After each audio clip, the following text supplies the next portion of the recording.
here we have the integral of the square root of 1 minus sine of x dx. And you might ask yourself, how do we solve this integral? And I want you to just think for a moment, what would be a lot simpler of an integral? Well, what if this was a sine squared of x? So we're going to try and make it into that.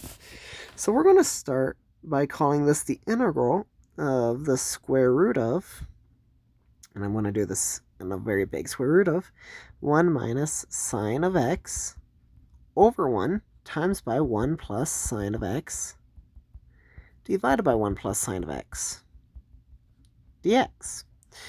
Well, now this integral becomes the integral of 1 minus sine squared of x divided by 1 plus sine of x. How does this help, you might ask? Well, the square root of this. So now we can call the numerator cosine squared. So this becomes the integral of the square root of cosine squared of x divided by 1 plus sine of x dx. Well, we can now use the square root. So this just becomes the square root of cosine of square root of x divided by the square root of 1 plus sine of x.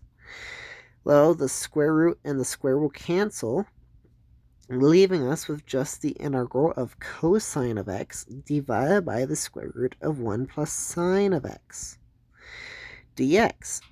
Now this integral just becomes u substitution, a lot easier of an integral. So we're going to actually just set u equal to the inside of the radical. So u is going to be 1 plus sine of x. So then our du is going to be just cosine of x dx. Solving now for the differential dx, we get du divided by cosine of x. So now this becomes the integral,